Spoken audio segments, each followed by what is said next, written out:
Open your cerebral cortex and shift your lobes into upper beta phase, because you are going to have Bitcoin knowledge transmitted directly into your vestibulocochlear.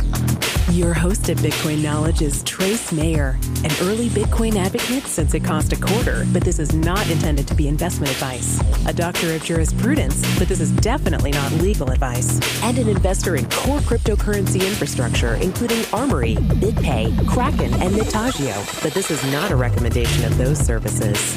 Here, you get fed via direct mind download with pure and free Bitcoin knowledge. Welcome back. It's New Year's Eve, and this is the Bitcoin Knowledge Podcast. We're not going to do an interview this time. We're just going to kind of march right through the 2014 year in review and 2015 to come. So, this is your host, Trace Mayer, and I think the Bitcoin is most likely unstoppable. It will be the internet protocol for transferring value. This is going to take several years to play out, but I think that it's pretty much done. And so now it's just a matter of getting to do the hard work and getting everything built out. We need to keep in mind that Bitcoin is a new technology. With seashells, we developed tokens. With symbols, we developed accounting. With smelting, we developed coins and scarcity. With writing and law, we developed contracts. With printing, we developed fiat currency. With electricity, we developed liquidity. With encryption, we developed global markets. And Bitcoin cumulates and cumulates all of these advancements. That's important to keep in mind. At its core, it's a new technology. It's a big, big deal. When we look at the larger geopolitical picture, when we look at the Bitcoin price, when we look at the investment, when we look at this seven-sided network effect, and we're going to talk about all those things in this episode, we see where Bitcoin's at in 2014, and we see what's to come in 2015. Just to start off with, when we look at transaction volume, and I like the 200-day moving average because that filters out all the daily noise. In January 2011, the 200-day moving average was about 750 transactions per day. In 2012, that had risen to 6,970. January 2013, 32,415. January 2014, 53,720. And here at the end of December, 72,343.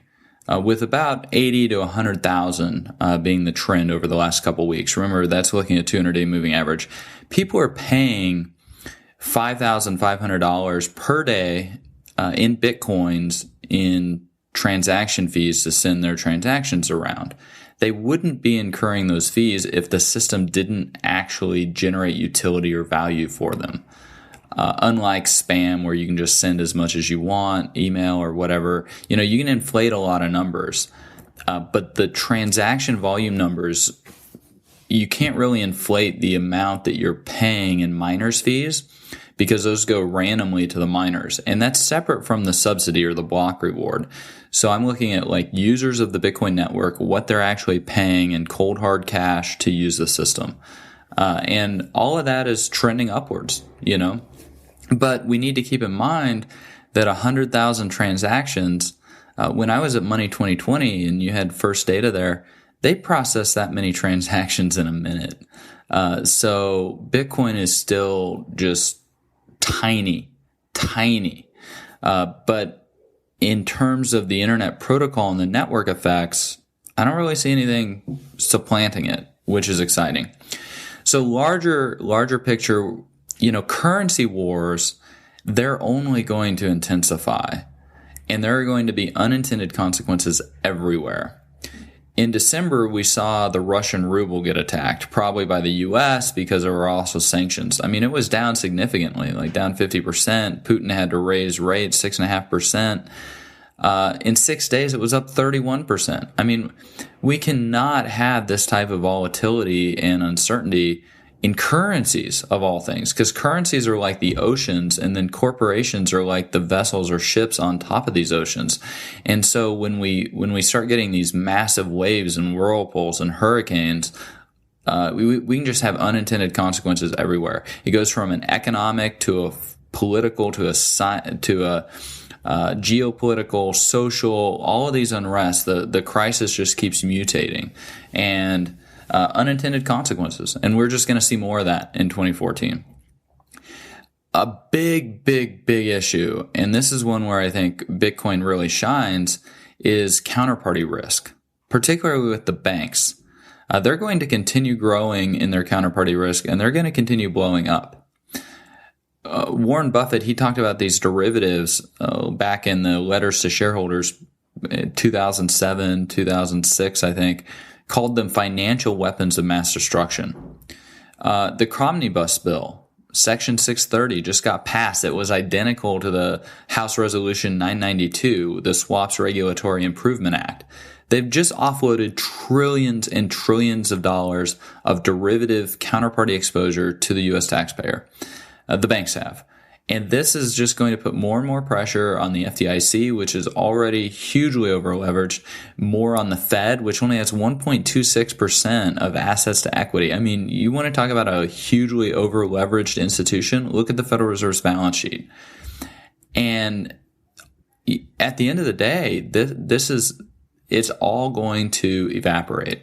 The Great Credit Contraction, if you look at my liquidity pyramid, I mean, I wrote a book about this, released it in early 2009, about the same time as Bitcoin did, said the Great Credit Contraction has begun. The system does not collapse, it evaporates. And look at what has happened with the oil price. And all the strings of effect from there, the derivatives that'll blow up because of that. I mean, we have ETNs and ETFs that are all based on the oil price. We got tons of contracts, all types of stuff. And at the end of the day, it's failed foreign policy. I mean, we're talking about geopolitical decisions that are introducing all of this uncertainty. And since it's political in nature and geopolitical in nature, that's setting off all of these financial weapons of mass destruction, that's the new type of warfare. To start with, is this economic and this financial warfare. And Russia, Putin has, he specifically called it out. He's like, look, the BRICS have 3 billion people and their GDP is now larger than the G7's. We need to recognize that. And that's a big issue. The U.S. and the West is trying to maintain a current geopolitical structure that may not be supported with the economics. And so, if you think the U.S. is a rogue elephant on the world stage now, just wait until she's truly panicked. And everything's getting set up for that panic because the banks and the derivatives and the law is all being conscripted into this geopolitical effort. And there will be unintended consequences. And it'll be a gigantic mess, especially for people who are holding wealth in the current system and have their assets hypothecated and rehypothecated and pledged, and they're seizable because they don't hold the private keys to their assets. Instead, it's a share of stock in an E-Trade account and in a DTCC vault that got flooded in Hurricane Sandy. I mean, you have to reduce these layers of complexity and risk between you and your assets, and that includes counterparties, that includes custodians, everybody. Gold and Bitcoin will be prime beneficiaries of this trend. If we look at the price of oil in gold, it's at a major low. The October price, the 200-day moving average of this oil to gold ratio, 0.0726. The current price is 0.0454. So the price of oil in terms of gold has nearly gone down 50% in 2 months. That is not the result of normal market operations. It's the result of foreign policy, governmental intervention, economic war, sanctions, and political and geopolitical choices. We can expect more currency war and retaliation in the future. So reducing counterparty risk, reducing custodianship risk, holding one's own private keys to various assets. With Bitcoin, it's super easy. You just download Armory. That's one of the reasons I funded it. It's free, open source software. Just download it, hold your own private keys. We've done 3 interviews with senior Armory developers explaining this process of private keys. Just go back into the archives. It's some of our first podcasts. I think it's 100, 101, and 105 or 106. Just listen to those. Try to understand this concept of holding your own private keys. Because once you start doing that, once you start holding the private keys of wealth yourself, it's very liberating. It's very important, especially in the environment that we're going to be moving into and that we're currently in. Geography will continue becoming more irrelevant to economic activity, particularly as business has to plan for all of this uncertainty. And so we're going to see things like telepresence and virtual reality, Skype's live translation. That's Star Trek's universal translator today. It's no longer science fiction. We're going to see decentralized currencies playing a critical role in enabling individuals and businesses to untether from these nation states that are causing all of this turmoil. Very exciting times, very transitionary times. We have to remember the agricultural age to the industrial age, that took 500 years to transition for the most part. This transition from the industrial age to the information age is only going to take about 40 to 50 years, and we're already 20 years into it. Bitcoin is going to speed that up because it's untethering individuals even further from the nation states. And all of this goes back to this public key, private key technological advance in the 70s, which fundamentally changed the economics of violence. The cost of protection and the return on investment from extortion got massively changed and disrupted when that encryption technology was developed. And that is what I think, it's those tectonic plates that are even below the oceans that have begun to move. And that's what's causing a lot of this uncertainty in the oceans, which is then rippling out in its effect onto the boats, etc. So, when you change the economics of a system, that's what changes all the behavior. It changes all the culture, etc. It just, changing the economics is it's probably the largest effect that one can have. And so when Bitcoin's market cap gets large enough that speculative attacks can be launched on these fiat currencies, which are really just the common stocks of these nations, it's like their stock, right? And you dilute it through quantitative easing. That's when things get really exciting. But it's still a few years off. We need at least a $50 billion market cap on Bitcoin to even go and start attacking some of the smaller sovereigns. But yeah, it's going to be fun. So let's look at the price now. To help explain this, we got to keep in mind that the supply of Bitcoin is fixed by the protocol. There's a small float of saleable Bitcoins. That's largely because a lot of Bitcoins were lost or they're with very, very strong holders, these Bitcoins from the early days. And there are no margin calls with these Bitcoins because individuals hold the private keys. They can't be forcibly taken from a margin call or something. These are equity-based assets. And so when we look at that float and prices are set at the margins, well, we had 1.3 million Bitcoins that got issued to miners in 2014. And the block reward is ahead of schedule because of that. 3,600 Bitcoins a day, but it's actually a little faster because the hash rate grew so fast from the ASICs. And those 1.3 million Bitcoins go straight into the float. And so we're seeing a lot, the price discovery, I think, is a lot more accurate because we have a lot more people moving their Bitcoins around, a lot more market actors. And so that's our supply. Then we've got transactional demand. And when we're using Bitcoin merely for access to the network, that's to move Bitcoins around, that's to use things like Mastercoin or Next or BitShares. electricity is largely elasticity. I mean, not electricity. Elasticity is largely irrelevant for those transactions. That's because when you're abstracting on top of the Satoshis, you could have a Bitcoin transaction that only shows like 50 cents worth of Bitcoins moving around, but the assets on top of that could be $100,000 worth of assets.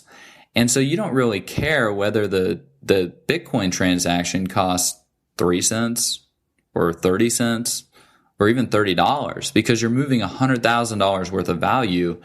And you want those assets to settle into the Bitcoin blockchain because it's protected by so much computer processing power, the Bitcoin network's hash rate.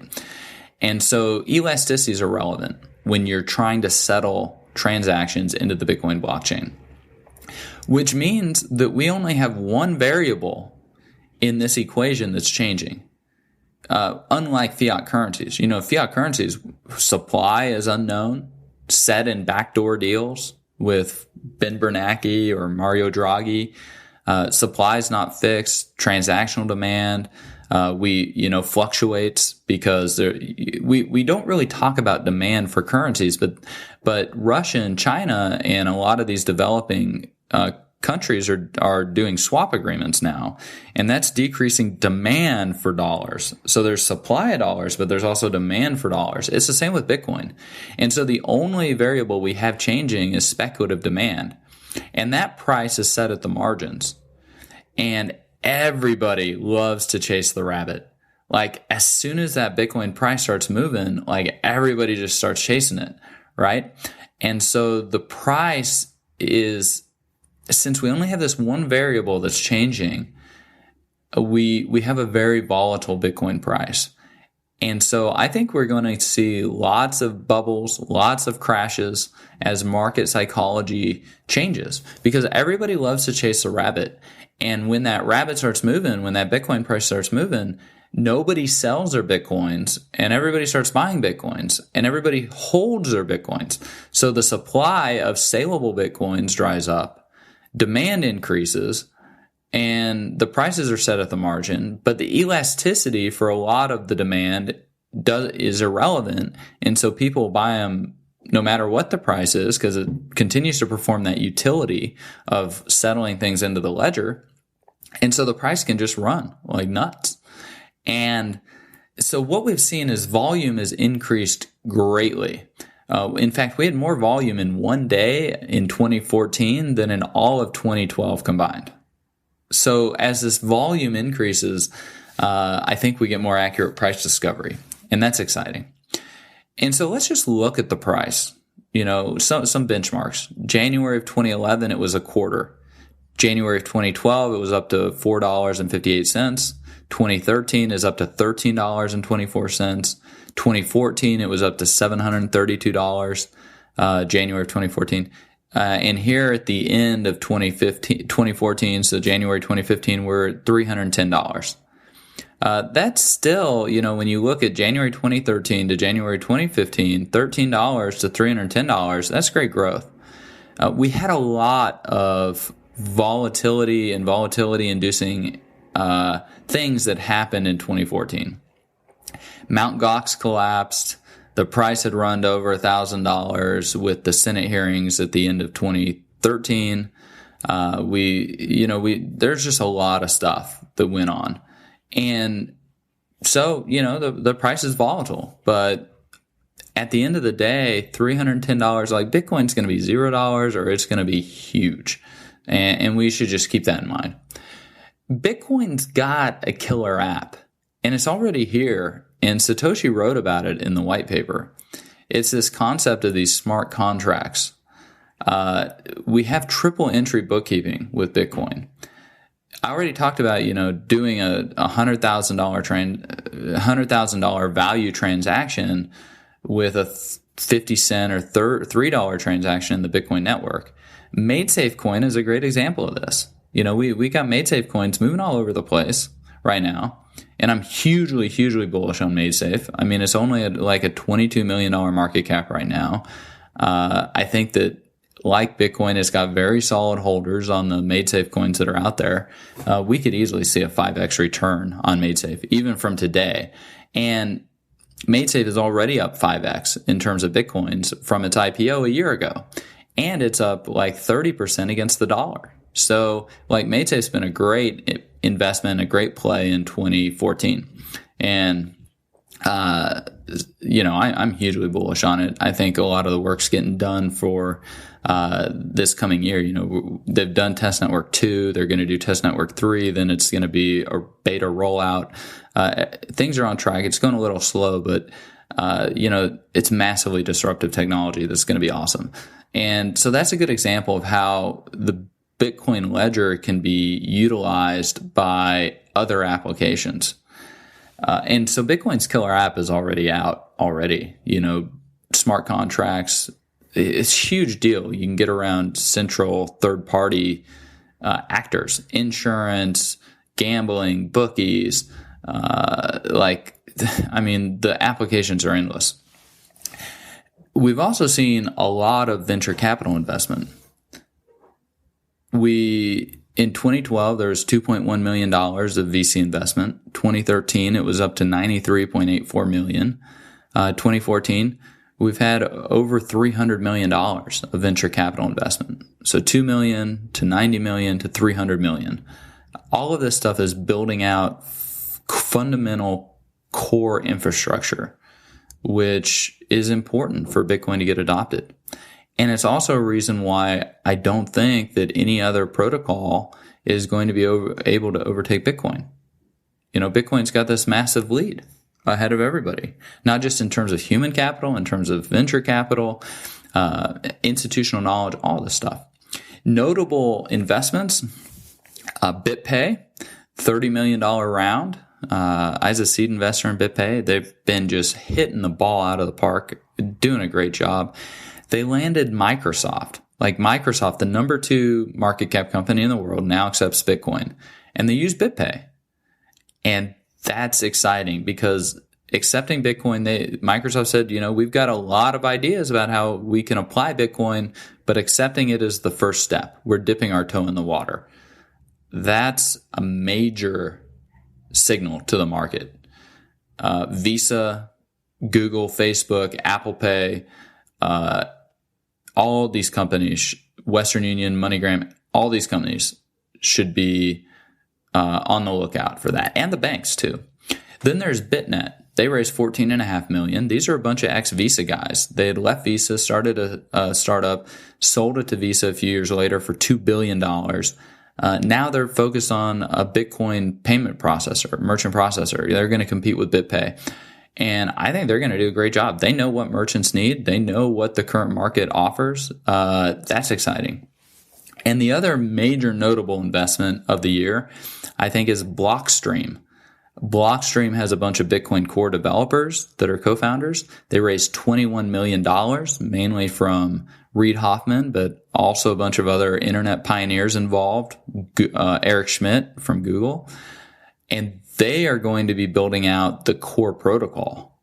They're going to be extensifying it. Like, this is really, really cool. Like, Blockstream, that's probably the most bullish investment of the year, in my opinion, for Bitcoin in general. So we've got like 2 different opinions, right? Warren Buffett, who's largely a crony investor in banks and insurance companies, which benefit wildly from fiat currency and bailouts, and for which Bitcoin is antithetical. So he recommends to stay away from Bitcoin. And then on the other side, you've got Bill Gates, who's the wealthiest person in the world and founder of the innovative tech giant Microsoft. And he says that Bitcoin is a techno tour de force.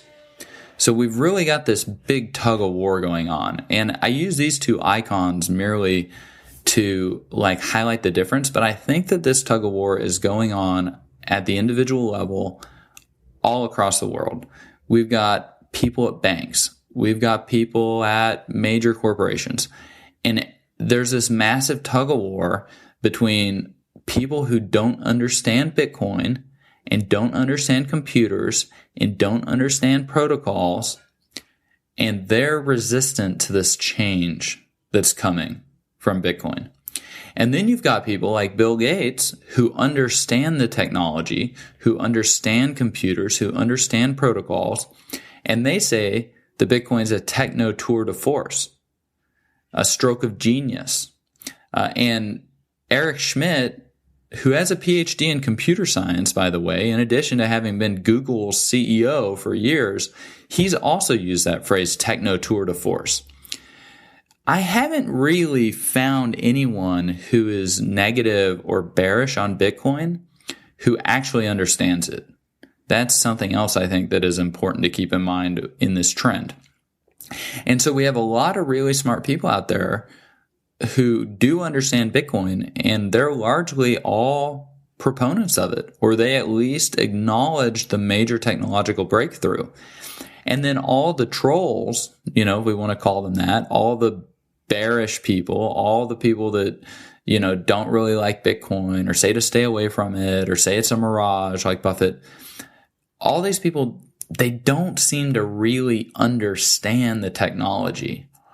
And so because of this information asymmetry that's in the market, and Bitcoin is a very, very complex subject, and it brings together a whole bunch of technologies, this leads to widely varying opinions on the potential success of Bitcoin, all of these things, which I think makes its way right into the price.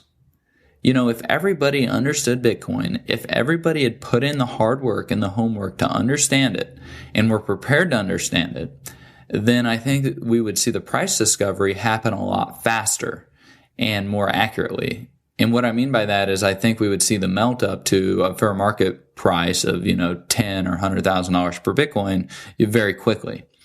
But because we have this tug of war, because we have so much uncertainty, because so much has to be built out, because the companies have to be formed and funded and the hard work has to be done to realize the potential, and because there will be setbacks all along the way, like Mt. Gox failing or the inadvertent hard fork, like all these things, all this filters right into the price, and people, don't necessarily know what they think it's worth.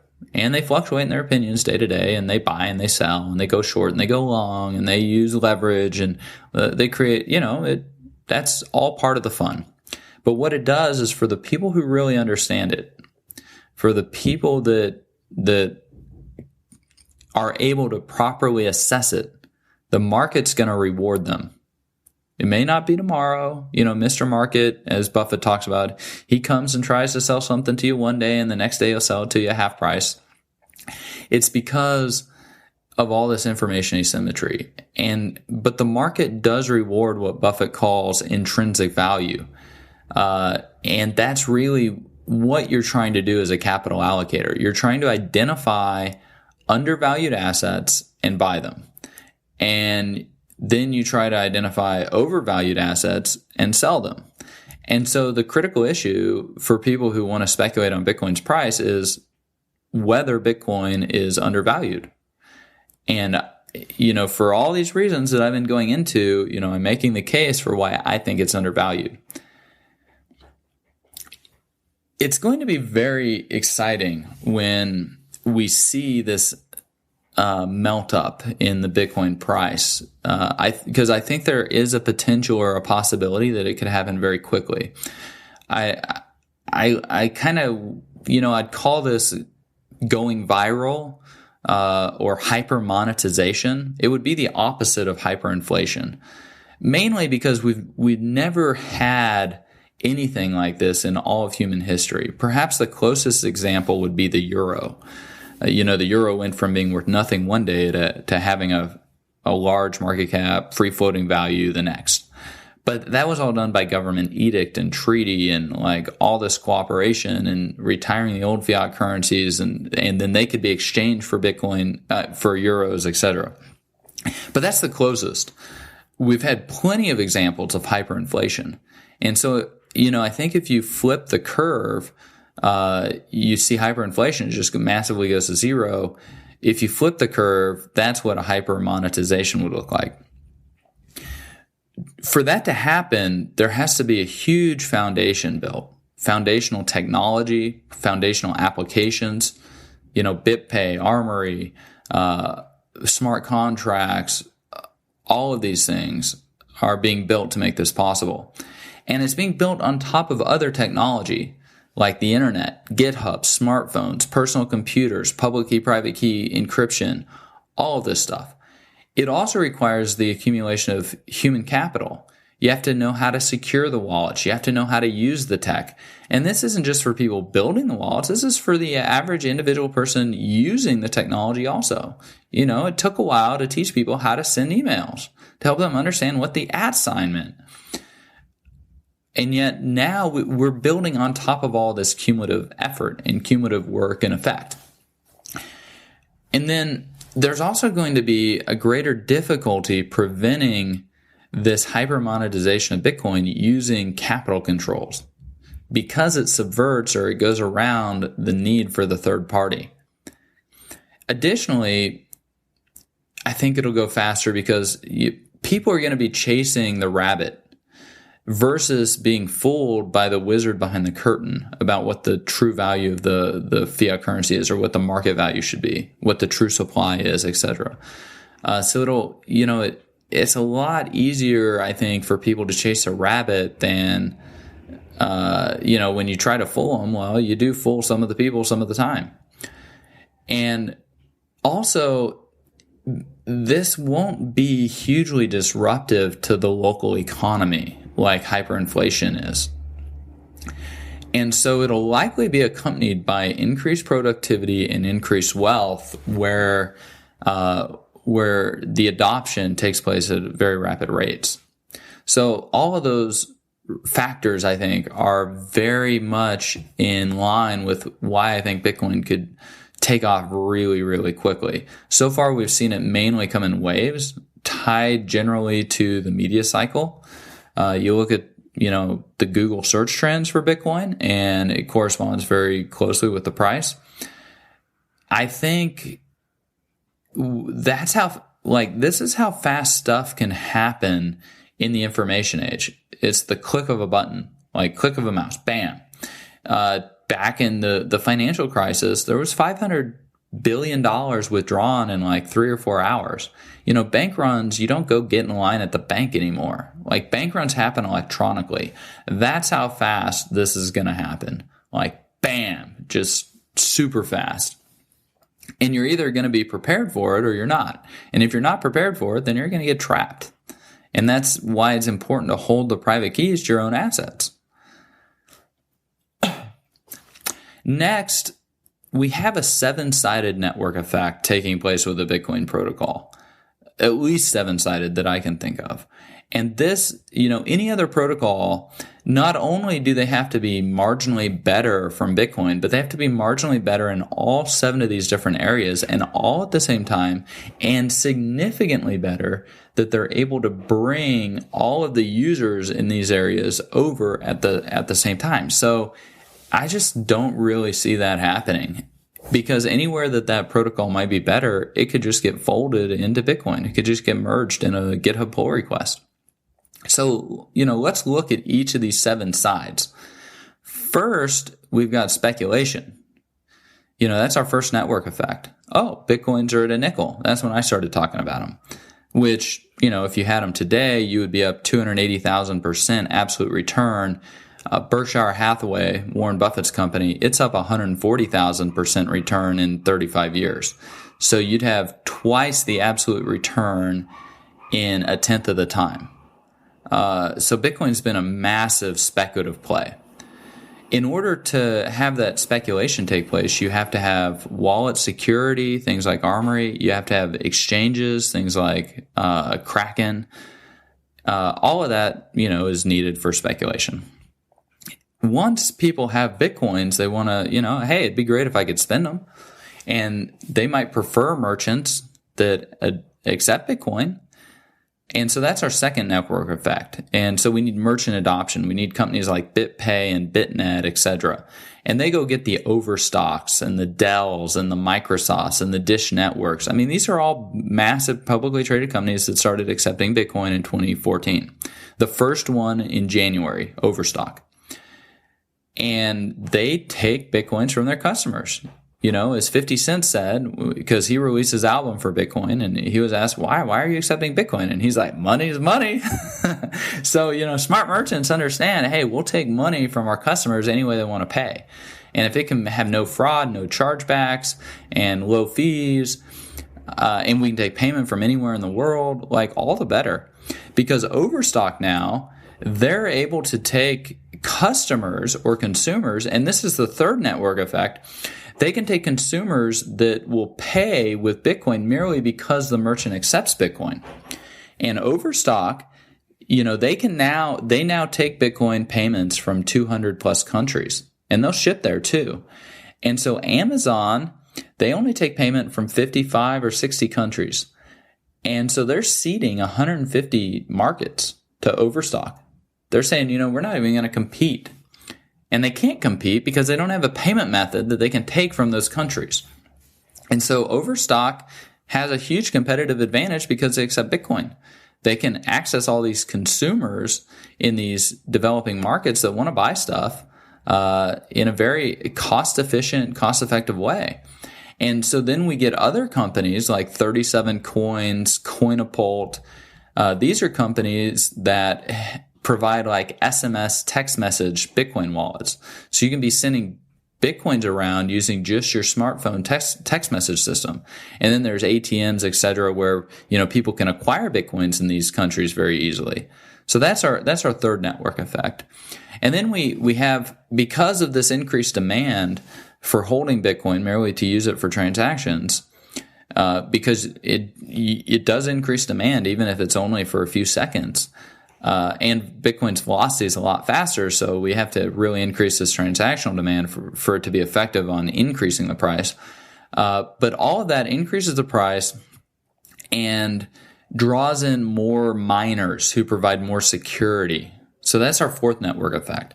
The Bitcoin network hash rate is currently, I think, 60,000 times larger than the hashing power of the 500 largest supercomputers in the world combined. So the Bitcoin blockchain is far, far more secure than any other altcoin out there, any other internet protocol, etc.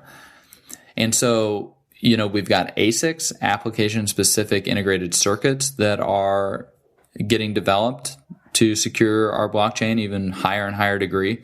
We've had major increases in the hash rate. We've had washing out of unviable companies. Several big mining companies have declared bankruptcy, et cetera, because of this volatility in the price and everything. But all of that is just natural market effects. And at the end of the day, we're left with a much higher hash rate, which means Bitcoin is more secure. Because Bitcoin is more secure and there's consumers and merchants and speculation going on, it draws in the developers. And if we look at how that worked, with RIM, BlackBerry, the developers left and went and worked on iPhone stuff and Android stuff. And 2 years later, nobody was building any BlackBerry stuff and their sales just tanked. So if you follow the developers, that's where the consumers are going to go. And the developers, they want to work on open systems that allow for innovation without permission. A great example of this at Money 2020, and if you go back and listen to the interview I did with Nick Carey, the CEO of Blockchain, and Blockchain had raised $30 million, he talked about the hackathon at Money 2020. And we had 450 participants in the hackathon. Over half of them built Bitcoin-related applications. There was a guaranteed prize for whichever API you built on. So 2 people built on MasterCard's API. American Express, Visa, they had less than 5 people each building on their APIs. And yet you have hundreds of the 450 total building Bitcoin stuff. Where are the developers going? What's getting built out? Go look at a number of open GitHub projects that are Bitcoin related. All of this is very, very bullish for Bitcoin. That's where the innovation's going on. That's where the new stuff's getting built. That's where the developers are putting their mind share. They're all working on Bitcoin stuff. They're not working on MasterCard or American Express or Visa. They're not working on any of that. They're working on Bitcoin. So that's another huge network effect. They are working on some altcoins, but a lot of those altcoin innovations and changes can get merged into Bitcoin. So it's not like an altcoin that they're working on is going to overtake Bitcoin. It's got to overtake all these 7-sided network effects at the same time. This leads us to the 6th network effect, which is financialization. This is regulation. The CFTC in the US, they're looking for a Bitcoin futures exchange. Then we have smart contracts. We have New York's BitLicense, which is due in January. We have Texas and Kansas that are taking a hands-off approach officially towards Bitcoin regulation. We've got the Isle of Man. We did an interview with Brian Donegan. He's a representative of the Isle of Man government. It's, I think, episode 105, 104, 105, somewhere around there. And he talks about how in January they're going to pass the Proceeds of Crime Act, and it's going to have an amendment to it that is Bitcoin specific, that gives their regulators jurisdiction, and they want to do the same thing with Bitcoin that they did with online gambling. Keep crime out and protect customer funds. And when they passed legislation to enable that industry, the digital online gaming industry, they got PokerStars, and then a lot of the other gambling companies followed. And they now have 10% of their GDP is related to all of this. So Isle of Man, Singapore, Netherlands, Jersey and Guernsey, these are all jurisdictions that are actively looking to get a lot of the Bitcoin companies there. Isle of Man, they've had over 60 Bitcoin companies domicile in Isle of Man because they're providing such a friendly regulatory structure for them. I presented at the British consulate on a panel, and London is actively courting the Bitcoin companies. And we actually have that, I think that's episode 105, that panel. You can go listen to it. But, London, the Isle of Man, they're trying to pull all the Bitcoin startups out of New York. Because that's where the innovation's going on. Just with BitPay, Armory, and Kraken, those companies have created over 100 new jobs, sustainable jobs. So where are the new jobs going to get created? Yeah, Bitcoin, technology. That's what's driven the U.S. economy for the last 20 years. Silicon Valley, Facebook and Amazon and Google and Yahoo and blah, blah, blah. So, they're trying to create Bitcoin Island in Isle of Man and really bring the companies there. That's all part of this financialization that'll get to, we'll have futures markets and we'll have swaps and futures and different contracts that will be able to roll Bitcoin into the current financial system that will provide companies like Overstock the ability to hold their treasury balances in Bitcoin, but be properly hedged with the fiat currencies that they're also doing business in. All of that is just hugely helpful in helping Bitcoin become, and this is the 7th network effect, become a settlement currency or liquidity, this regional or global reserve currency status. And that's with smart contracts, things like MaidSafe Coin, where transactions are settling into the blockchain, where you're able to atomically trade shares of stock for Bitcoins. And then those shares of stock might even be tied to the ownership of the real estate or the self-driving cars or the oil refinery, whatever. That's way down the road, but those are potential applications that could be built. And, things like Blockstream, they're going to be focused on making that possible. Insurance contracts and margin requirements that are automatically enforced by smart contract and in the blockchain. Hugely cool. And so that's 2014 year in review. 2015, what do I think is going to happen in 2015? I think we will see continued building on all of this foundation, and we're going to see more growth. I think speculation is going to increase. We've got media properties in place to teach all the new people why Bitcoin, Cointelegraph, CoinDesk, Bitcoin Magazine, this podcast, etc. We got easy to use applications for people to store their Bitcoins. Bread Wallet and Armory are the two that I really like. Very easy to use, easy for people to buy and sell Bitcoins. It's never been easier. CoinRadar ATM, we got hundreds of ATMs all over the world. We got services like Circle. For merchants, I think BitPay is just full steam ahead. They got 9 of the 15 billion plus dollar revenue companies that are accepting Bitcoin. They're building out all the open source tools for the entire ecosystem to use. I think this is very important.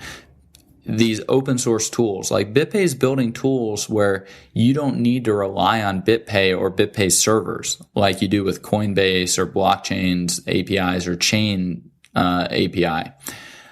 Things like Insight, Copay, BitAuth, etc. That's important because we don't want these points of failure in the Bitcoin system if we don't need it. The Bitcoin network, I think it went down for just a couple hours in the first week, but other than that, it hasn't gone down in like 6 years. And we had all the ATMs go down in England over the weekend, like Royal Bank of Scotland's ATMs. The entire Visa network went down in Canada once. Like, that's hugely disruptive to merchants and poses a risk to social order. Bitcoin can get around a lot of that. And if we use open source tools, if the developers do to build out this stuff, like, I think that's very important too. Next, we've got BitNet. They received a large round of funding from their very experienced Visa guys. I think they're going to build out a lot of merchant solutions. Consumers, over-the-counter trading, OTC, local Bitcoins. Sources tell me that these are majorly being used by remittances, by people who would otherwise be sending $500 via Western Union. So I think Bitcoin's actually getting uptake, because it's adding value from mainstream people. In the U.S., for example, a survey was done, and they found that Hispanics were the most familiar with Bitcoin and also had the highest opinion of it. So I think they're using it to send money back and forth everywhere. Overstock, they expect Bitcoin to account for 4 cents out of the 75 cents of their EPS. That's a big deal. That's a compelling value proposition for merchants to accept Bitcoin. Security and miners, the unviable companies are being washed out across the industry, and not just miners, but companies in general. The ASIC development is all going forward and increasing at a great rate. Like, it's good. Developers are building stuff on Bitcoin. Bitcoin's really got that developer mindshare. Financialization, this Bit license in January, the Proceeds of Crime Act in January from the Isle of Man. Other regulators will follow along with this. The State Bank Association, they've come out with model rules that are similar to the Bit license. All of this is going to help Bitcoin get folded into our mainstream financial system, which is what it needs in order to become huge. And Bitcoin can be the portal into cypherspace. It can be the portal into things like Monero, etc. So I don't necessarily think that's a bad thing. And at the end of the day, he who has the gold or he who has the Bitcoins makes the rules. So, a lot of people, they want Bitcoin to be their thing for their particular agenda or whatever. That's nice, but you got to be able to pay for it. And so I think we're going to see large corporate interests begin moving in and taking Bitcoin and using it for their interests. And they're going to be able to do that because they have the money, so they're going to make the rules. Players like Microsoft and Overstock. So, I think and they're going to want to know that it's regulatorily okay. And so I think we're going to see a lot of that moving forward in 2015. And all of this is going to help us move towards realizing Bitcoin for the seventh network effect, for the liquidity, the settlement currency aspect. There's still a huge amount of significant work that has to be done before this is even close to being realized. I mean, it's years off. Blockstream received a lot of funding and they've started working on it. And don't underestimate Microsoft. They have plenty of resources to throw at this, and they have an absolute ton to gain. Microsoft disrupting the banks and disrupting the payment processors and, everybody's getting into this payments game, with things like Apple Pay, et cetera. So I think all of this is just hugely bullish for Bitcoin. I think the Bitcoin's largely unstoppable. It will be the internet protocol for transferring value. We've had a huge year in 2014, companies getting funded, work getting done across all fronts. It's very exciting. So there we go. And once again, if you have any questions, you have any comments, please contribute to the podcast. You can go to bitcoin.kn. You can record a question. I can feature it on the podcast, answer the questions. It'd be great to get some feedback. We already got thousands and thousands of unique listeners, which is cool. But please, submit your questions, share the podcast with your friends, help us grow the podcast in this coming year. Also, I'd be really grateful for that. So anyways, thanks. Signing off. Be sure to get a copy of the free Bitcoin Guide at freebitcoinguide.com. Got a question or suggestion? Record your voice at bitcoin.kn. Don't be shy. To help the show, share bitcoin.kn with friends, post about it on Reddit, and otherwise spam the interwebs. Your iTunes comments and 5-star reviews are very important to us. Please continue tuning in to the Bitcoin Knowledge Podcast, where we release interviews with the top people in the Bitcoin world. Now take some choline and let that Bitcoin knowledge consolidate.